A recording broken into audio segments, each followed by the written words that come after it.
Hello engineers. आज हमारा task 35 है या फिर हम इसे डे 35 बोल लें, बात एक ही है। और आज हमारी तारीख 22 दिसंबर हो चुकी है। ये हमारा फेज़ 5 चल रहा है। तो आज के जो टास्क हैं इसमें हम लोगों को क्या करना है, थोड़ा नई चीज़ें स्टार्ट करने की कोशिश करनी है। ज़्यादा नहीं है, एक ही चीज़ मैंने नई ऐड करी है। बीएमसी में अभी तक हम लोग केवल 2 चैप्टर पढ़ रहे थे, एक तो कंक्रीट और एक सीमेंट। बहुत ही इंपॉर्टेंट चैप्टर है, इनसे 100% बहुत ज़्यादा क्वेश्चन बनते हैं। उन्हीं 2 चैप्टर से बता रहा हूँ, कम से कम 10 से 12 क्वेश्चन आसानी से बन जाते हैं। तो उनसे तो क्वेश्चन आने ही आने हैं, लेकिन क्या होता है कि कुछ चैप्टर और हैं उसमें, मोटार हो गया, ब्रिक हो गया, पेंट हो गया, इनसे भी क्वेश्चन आ जाते हैं। तो वो क्वेश्चन हम लोग को बनने चाहिए। तो ब्रिक, कंक्रीट और सीमेंट जो हो गया, उसे हम लोग बहुत दिन से रिपीट मोड में पढ़ रहे थे, लेकिन अब टाइम आ चुका है कि हम नया स्टार्ट करें। तो हम लोग एक नया चैप्टर उसमें ऐड करना चाह रहे हैं, ब्रिक मशीनरी। ब्रिक मशीनरी भी इंपॉर्टेंट चैप्टर है। इसमें अभी 2023 में क्वेश्चन आए थे, काफ़ी क्वेश्चन आए थे, 2-3 क्वेश्चन, और पहले भी आए हैं, आते रहते हैं क्वेश्चन। तो इसको भी हमको पढ़ना ज़रूरी है। तो आज हम लोगों को ब्रिक मशीनरी पढ़ लेना है अच्छे से। ज़्यादा बड़ा चैप्टर नहीं है, ये आसानी से कवर हो जाता है। बाकी चैप्टर को हमने 2-3 दिन लिए थे, लेकिन ये एक ही दिन में आसानी से कंप्लीट हो जाएगा। उसके बाद हाइड्रोलॉजी में हम लोगों को पहला चैप्टर अपना स्टार्ट करना है, प्रेसिपिटेशन एंड मेजरमेंट।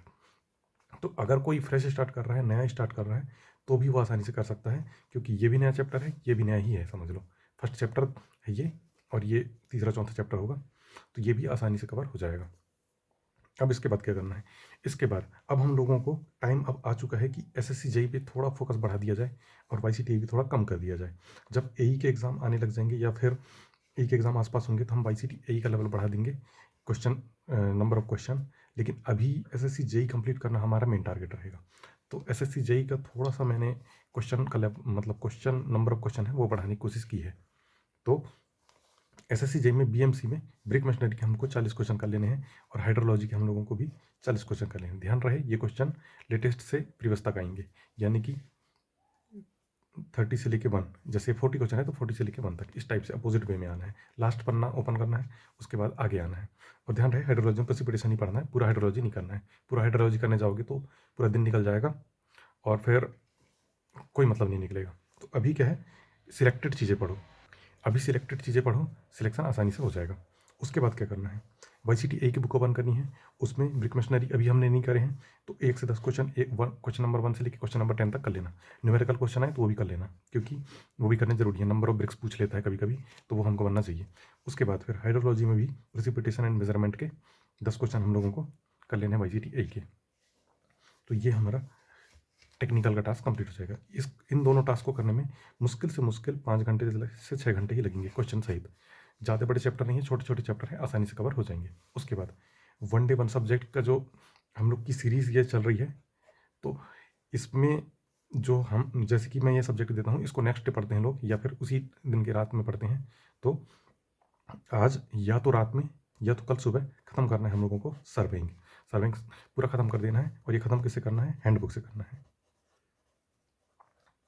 हैंडबुक कोई सी भी हो सकती है, जीकेपी की हो सकती है, सिविल बूस्टर हो सकती है, आइस मास्टर की हो सकती है, मिड जी की हो सकती है। जो भी हैंडबुक हो उससे फटाफट कवर कर लेना। और अगर अपने पास कोई शॉर्ट नोट्स हैं तो शॉर्ट नोट से भी कवर की जा सकते हैं, जरूरी नहीं कि हैंडबुक से ही करें। और इसको ज़्यादा टाइम नहीं देना है, इसको 30 मिनट से 1 आवर तक ही देना है, हो गया। उससे ज़्यादा टाइम देने की कोई ज़रूरत नहीं है। उसके बाद बायोलॉजी में कल हम लोगों ने जो प्रोटीन है वो पढ़े थे, तो आज हम लोगों को क्या करना है, कार्बोहाइड्रेट हम लोगों को कवर कर लेना है। कार्बोहाइड्रेट बहुत छोटा चैप्टर है, लेकिन कुछ क्वेश्चन कार्बोहाइड्रेट से कभी कभी आ जाते हैं, 1-2 क्वेश्चन, तो वो हम लोगों को बनने चाहिए। तो इसलिए बहुत छोटा चैप्टर है, आसानी से हो जाएगा। मुश्किल से मुश्किल 30 मिनट लगेंगे इसको कंप्लीट करने में, तो ये आसानी से हो जाएगा। उसके बाद क्या करना है, फिजिक्स में हम लोग मोशन पढ़ रहे थे, तो आज हम लोग फिर से मोशन पढ़ेंगे। मोशन थोड़ा बड़ा चैप्टर है, क्योंकि इसमें न्यूमेरिकल भी बनते हैं, प्लस मोशन के रूल हैं बहुत सारे, तो वो हमको थोड़े से याद करने पड़ते हैं। तो इसलिए आज हम इसको और पढ़ेंगे। उसके बाद कल हम नया चैप्टर स्टार्ट करेंगे। उसके बाद क्या करना है, उसके बाद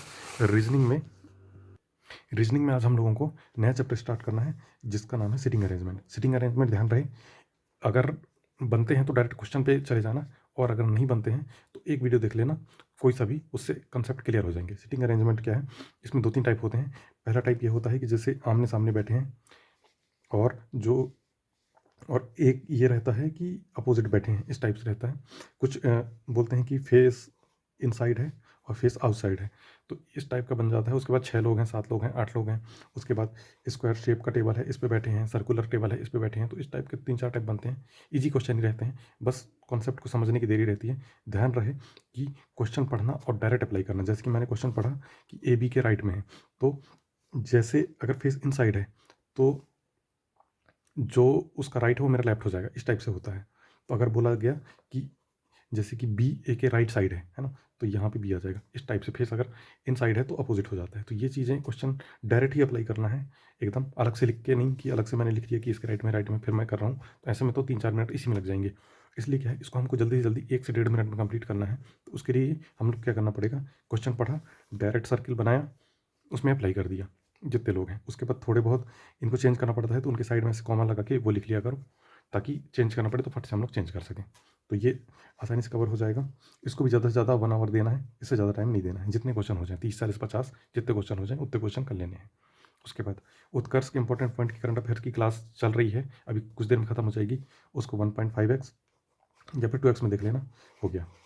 उसके बाद फिर अभी जैसे ही संडे के बाद हम लोग उत्कर्ष की करंट अफेयर डेली नहीं पढ़ेंगे, फिर हम वीकली या फिर मंथली पढ़ेंगे, क्योंकि डेली में टाइम वेस्ट काफ़ी ज़्यादा हो रहा है। इसमें हम लोग मंथली भी कवर कर सकते हैं, तो हम लोग मंथली कवर करेंगे या फिर वीकली।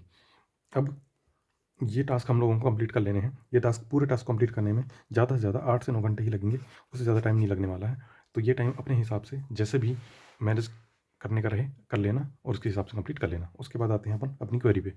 तो क्वेरी सबसे पहले ये है कि non tech question practice book. Non tech के क्वेश्चन तो हमने मतलब थ्योरी तो हमने बहुत सारी पढ़ ली, अब क्वेश्चन प्रैक्टिस किससे किया जाए, ये क्वेश्चन आ रहा है। जिसकी थ्योरी तो हम लोगों ने लूसेंट से पढ़ ली, लेकिन क्वेश्चन प्रैक्टिस किससे करें। तो क्वेश्चन प्रैक्टिस करने के लिए 2 बुक हैं हमारे पास में, 2-3 बुक कह सकते हैं, 3 बुक हैं। एक तो पिनिकल की बुक है, ये इसमें PYQ पूरे मिल जाएंगे अपने को, SSC JEE के, मतलब SSC के, जो CGL के, JEE के, CPO के, MTS के, GD के, सबके मिल जाएंगे। तो इसमें पिनिकल में SSC के मिल जाएंगे। उसके बाद एक और बुक है अपनी किरण पब्लिकेशन की, ऑब्जेक्टिव वाली बुक ये भी है, तो इसमें भी अपन को क्वेश्चन मिल जाएंगे GK GS के। उसके बाद एक और बुक है हमारे पास लूसेंट की ही, तो लूसेंट की जो बुक है उसमें पूरे क्वेश्चन आ जाते हैं। तो इन 3 बुकों में से जो भी बेस्ट लगे वो ले सकते हो। और अगर मेरी सजेशन ली जाए तो पिनिकल की बुक ले लेना, इसमें क्या है, चीज़ें ठीक है। और अगर किरण की ले सकते हो तो किरण की भी ले सकते हो, इसमें एरर कम है, इसमें एरर थोड़ी ज़्यादा है इसके कंपेरिजन में, बस ज़्यादा कुछ नहीं है। बाकी दोनों में ही लो तो लेटेस्ट एडिशन लो, और अगर जैसे डाउनलोड करना है चैनल से, टेलीग्राम चैनल से वगैरह से, तो उसमें 1 साल पुराना मिलेगा, तो उसको थोड़ा सा मैनेज करना पड़ेगा। तो बुक के लिए ये 3 बुक बेस्ट बुक हैं, आसानी से सारी चीज़ें कवर हो जाएंगी। उसके बाद फिर अब जो हमारा फेज़ 6 स्टार्ट होगा, तो फेज़ 6 स्टार्ट होगा। फेज़ 6 में हम लोग क्या है, अब हम लोगों ने थ्योरी कई बार रिपीटेड मोड में पढ़ ली है, या फिर जो बंदा नया नया भी थ्योरी में आ रहा है, तो अब क्वेश्चन प्रैक्टिस हम लोग बुक से तो कर ही रहे हैं, लेकिन अब हम लोगों को टेस्ट के थ्रू भी क्वेश्चन प्रैक्टिस करने की ज़रूरत मतलब अब लग रही है। क्योंकि अब टाइम, अब खुद ही देखो, आज जैसे 22 तारीख हो गई, और फिर कुछ दिनों में 26 तारीख हो जाएगी, दिसंबर हमारा खत्म हो जाएगा, जनवरी आने वाली है। तो हम लोगों को क्या है कि टेस्ट सीरीज अब हम लोगों को हल्के हल्के से स्टार्ट करनी पड़ेगी। तो इसके लिए मैंने सोचा है कि अगर किसी के पास टेस्ट सीरीज़ नहीं है तो टेक्स्ट बुक की टेस्ट सीरीज़ ले लेना, प्रो वर्जन लेना है उसका। और अगर किसी के पास अदर टेस्ट सीरीज़ है, कोई भी कोचिंग की XYZ, तो वो कोचिंग की टेस्ट सीरीज कभी यूज़ कर सकता है। ऐसे कोई ज़रूरी नहीं है कि टेक्स्ट बुक की टेस्ट सीरीज ही चाहिए। अगर अदर कोचिंग की है तो ठीक है, और अगर नहीं है तो बस यही लेना, प्रो वर्जन लेना। इसमें क्या हमको PYQ भी मिल जाएंगे। तो उसके बाद क्या करना है, टेक्स्ट बुक की टेस्ट सीरीज ले लेना है। फिर फेज 6 में मैं टास्क ऐड करूँगा, उसमें क्या है, हम लोग एक पर्टिकुलर सब्जेक्ट या फिर चैप्टर लेके उसके क्वेश्चन भी जो टेस्ट के थ्रू है उस टाइम में कंप्लीट करने की कोशिश करेंगे, और उसका एनालिसिस करने की भी कोशिश करेंगे। तो इससे क्या है, बहुत सारे कॉन्सेप्ट हैं वो भी कवर होंगे, और बहुत सारी चीज़ें भी हमारी जल्दी कवर होंगी। और क्वेश्चन सॉल्व करते करते हमको एग्ज़ाम के एनवायरनमेंट की आदत भी धीरे धीरे लगानी पड़ेगी। क्योंकि ऐसा होता है कि हम लोग डायरेक्ट एग्ज़ाम देने चले जाते हैं, और एकदम से एनवायरनमेंट उस टाइप का बन नहीं पाता है, तो बहुत सारी एंजाइटी हो जाती है, कहीं तबीयत ख़राब हो गया, बहुत सारी दिक्कत आ जाती है। तो वो चीज़ों से फेस हम लोग को अभी कर लेना है, ताकि वो दिक्कत हम लोग को आगे चल के ना आए। उसके बाद फिर फेक एक्सपीरियंस सर्टिफिकेट में 78 कैंडिडेट को डिबेट कर दिया गया है, यानी कि उनको निकाल दिया गया है। इसलिए ध्यान रहे कि SSC में कोई भी फेक डॉक्यूमेंट लेके मत जाना, नहीं तो बहुत ज़्यादा दिक्कत हो जाएगी। अगर SSC ने सख्त एक्शन ले लिया तो अगली बार क्वालिफाई होने के बाद भी तुम उसमें जा नहीं पाओगे। इसलिए ध्यान रहे कि अभी ये लेटेस्ट न्यूज़ है, आज ही ये न्यूज़ आई थी, उसमें RTI लगाई थी कुछ लोगों ने, तो उस RTI के रिप्लाई में आया कि 78 कैंडिडेट हैं जिन्होंने फेक एक्सपीरियंस सर्टिफिकेट लगाया था। अब बहुत लोगों के माइंड में चल रहा होगा कि एक्सपीरियंस सर्टिफिकेट की ज़रूरत कैसे पड़ गई, क्योंकि एक्सपीरियंस सर्टिफिकेट तो हम लोगों के पास है नहीं, या फिर हम लोगों ने बनवाया नहीं है, तो ये लोगों ने फेक एक्सपीरियंस सर्टिफिकेट जमा कैसे कर दिया, ये क्वालिफाई कैसे हो गए, ये मतलब मसला क्या है। तो मसला ये है कि SSC JEE के क्राइटेरिया सबसे पहले हम लोग जानते हैं। सबसे पहले क्राइटेरिया होता है हमारा, एक तो डिप्लोमा वाले भी उसको भर सकते हैं SSC JEE का फॉर्म, और एक भर सकते हैं डिग्री वाले। अब जो डिग्री वाले हैं उनको कोई भी एक्सपीरियंस की ज़रूरत नहीं होती है, कोई भी डिपार्टमेंट में। CPWD ले लो, CWC ले लो, MES ले लो, BRO ले लो, NTRO ले लो, कोई भी डिपार्टमेंट, फर्क का राज ले लो, तो इन सब कोई भी डिपार्टमेंटों में, ना तो सिविल में, ना इलेक्ट्रिकल में, ना मैकेनिकल में, किसी में भी एक्सपीरियंस की कोई ज़रूरत नहीं है। लेकिन अगर अपन ने डिप्लोमा किया है तो हम लोग केवल CPWD है ऐसा डिपार्टमेंट जिसमें हमको एक्सपीरियंस नहीं मांगता है, बाकी अदर डिपार्टमेंट में एक्सपीरियंस मांगता है। हर डिपार्टमेंट मांगता है। MES में भी एक्सपीरियंस चाहिए, वो भी 3 ईयर का चाहिए। BRO में भी एक्सपीरियंस चाहिए 3 ईयर का। CWC में तो डायरेक्ट डिग्री वालों को ही लेता है, लेकिन अगर वो डिप्लोमा वालों को लेता है तो वो भी एक्सपीरियंस मांगेगा। तो डिप्लोमा करने के बाद वो एक्सपीरियंस मांगता है 3 साल का। तो एक्सपीरियंस 3 साल का लेने से अच्छा है उस 3 साल की डिग्री ले लो, और डिग्री कर लोगे तो बहुत सारे एग्ज़ाम के लिए एलिजिबल हो जाओगे। AE के एग्ज़ाम के लिए एलिजिबल हो जाओगे, IAS के एग्ज़ाम के लिए एलिजिबल हो जाओगे, है कि नहीं? और JEE के एग्ज़ाम के लिए तो एलिजिबल वैसे भी हो। तो इससे क्या है, अपन को फ़ायदा ही है। ये 3 साल के एक्सपीरियंस के चक्कर में ना पड़ के डिग्री ही कर लो, तो उससे फ़ायदे में रहोगे। ज़्यादा चीज़ें, ज़्यादा अपॉर्चुनिटी अच्छे मिल सकती है। लेकिन अगर घर की कंडीशन ऐसी है कि नहीं, अभी पढ़ाई नहीं कर सकते हैं, पैसे की दिक्कत आ रही है, तो 3 ईयर का एक्सपीरियंस ले सकता है आदमी, कर सकता है जॉब, कोई दिक्कत की बात नहीं है। लेकिन ध्यान रहे कि कम से कम 3 साल का एक्सपीरियंस तो लेना ही पड़ेगा। अब कई लोगों ने क्या है कि जुगाड़ से एक्सपीरियंस सर्टिफिकेट तो बनवा लिया। अब सोचे कि SSC चेक नहीं करेगा। पहले क्या था कि SSC ज़्यादा चेक नहीं करता था, लेकिन अब क्या है, अब हर चीज़ें एकदम परफेक्टली होने लग गई हैं, क्योंकि बहुत सारे फेक लोग आने लग गए हैं। तो सर्टिफिकेट भी चेक होते हैं, मार्कशीट भी चेक होती है, सब चीज़ें चेक होती है कि सच में ऐसा है कि नहीं है करके, तो वो पकड़ा जाते हैं। फिर वो, अब इतनी मेहनत करके बताओ, आदमी प्री निकाला, फिर मेंस निकाला, उसके बाद वहाँ जाके सिलेक्ट हुआ, और उसके बाद फेक सर्टिफिकेट में 78 लोग बाहर हो गए। अब 78 सीटें इन लोगों ने फालतू करी ना। अब ये 78 लोग उस टाइम पे नहीं जाते तो शायद कट ऑफ थोड़ा कम चला जाता। मेंस का मतलब जो मेंस का होगा, फाइनल सिलेक्शन जो होगा, उसमें शायद कट ऑफ थोड़ा कम चला जाता। तो ये चीज़ें समझने वाली बात है। ये जो है, ये 2022 के लोगों के साथ हुआ है। अभी 23 वालों का तो कुछ भी नहीं हुआ है। 23 वालों के साथ भी ऐसा होगा। इसलिए ध्यान रहे कि फेक सर्टिफिकेट हो तो प्लीज़ वो डिपार्टमेंट मत भरना जहाँ पे सर्टिफिकेट लग रहा है, क्योंकि अपनी लाइफ ख़राब कर सकते हो चाहो तो। उसके बाद फिर अभी तक कुछ नहीं, अभी तक कुछ नहीं किया, अब क्या करूँ?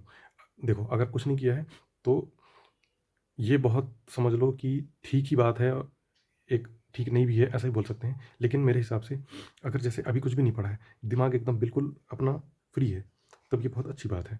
अब क्या करना है अपने को, जो टास्क आज से जैसे दे रहा हूँ मैं, उसको आज से फॉलो करते जाओ, कोई दिक्कत की बात नहीं है। जैसे ब्रिक मशीनरी है, ब्रिक मशीनरी किसी ने पढ़ा है क्या अभी? अभी जो हम लोग की सीरीज़ चल रही है हमारे साथ वालों में, अभी किसी ने नहीं पढ़ा है। तो ब्रिक मशीनरी आज से स्टार्ट कर सकते हो। हाइड्रोलॉजी का पहला ही चैप्टर है, उसको स्टार्ट करो, उसके क्वेश्चन लगाना स्टार्ट कर दो। तो आज से भी करोगे तो भी अपनी रेस में आगे आ जाओगे। लेकिन अगर स्टार्ट ही नहीं करोगे तो फिर तुम यहीं की यहीं रह जाओगे। दुनिया ये पहुंच रही है, ये पहुंच रही है, और आगे एकदम ये पहुंच रही है, और हमारी मंजिल यहाँ पर है। तो क्या है कि हम लोग को कदम बढ़ाना पड़ेगा। अगर हम लोग यहीं रहे, सोचे कि सिलेक्शन हो जाएगा, तो ये नहीं होना है। कट ऑफ अभी भले कम गया है, लेकिन ज़रूरी नहीं है कितना कम जाए। लेकिन और फिर याद रखो कि प्री में भले ये कट ऑफ कम चला जाता है, 100, 110, 115, 108, लेकिन मेंस का कट ऑफ यही देखोगे ना, तो बहुत ज़्यादा हाई फाई चले जाता है। 300 के प्लस जा रहा है ना, तो 200 नंबर तो यहाँ भी खींचने पड़ रहे हैं। तो इसलिए क्या है कि प्री में ही अच्छे नंबर खींचो ना, ताकि वहाँ मेहनत करके हम वहाँ भी अच्छे नंबर लाएंगे, और रैंक हमारी अच्छी आएगी तो हमको डिपार्टमेंट अच्छा मिलेगा। तो ये चीज़ सोचो, अच्छे नंबर लाने की सोचो, अच्छा डिपार्टमेंट में जाने की सोचो। क्योंकि मैंने ऐसे बहुत सारे लोग को देखा है जो उस डिपार्टमेंट के लिए सूटेबल नहीं है, उस डिपार्टमेंट में चले गए हैं, उसके बाद वो डिपार्टमेंट चेंज कर रहे हैं। बहुत सारे ऐसे लोग हैं जो CWC ले लिए हैं, अब CWC लेने के बाद वो MES में आ रहे हैं। अब सोच लो, ऐसे बहुत सारे लोग हैं, ये सच्चाई वाली बात है। और CWC से क्यों आ रहे हो पूछोगे, तो बोलेंगे कि MES में हम लोग को वहाँ पे जिम की सुविधा अच्छी मिलती है, कैंटीन कार्ड हमको अच्छा मिलता है, रिस्पेक्ट हमको अच्छी मिलती है। तो ये सारी चीज़ें हैं, तो ये चीज़ें सोच समझ के ही फिल करो। और अभी भी जो लोग पोस्ट प्रेफरेंस भरेंगे, वो सोच समझ के ही पोस्ट प्रेफरेंस भरें अपने अकॉर्डिंग, ताकि लाइफ में ऐसा ना हो कि दोबारा से SSC का एग्ज़ाम देके और फिर सिलेक्ट होकर फिर डिपार्टमेंट चेंज करना पड़ रहा है। ये ज़रूरत ना पड़े। हम लोग अभी से ही ऐसी तैयारी करेंगे कि हम लोग को अपनी मनचाही डिपार्टमेंट मिल जाए। तो मिलते हैं कल एक न्यू टास्क के साथ में। ओके।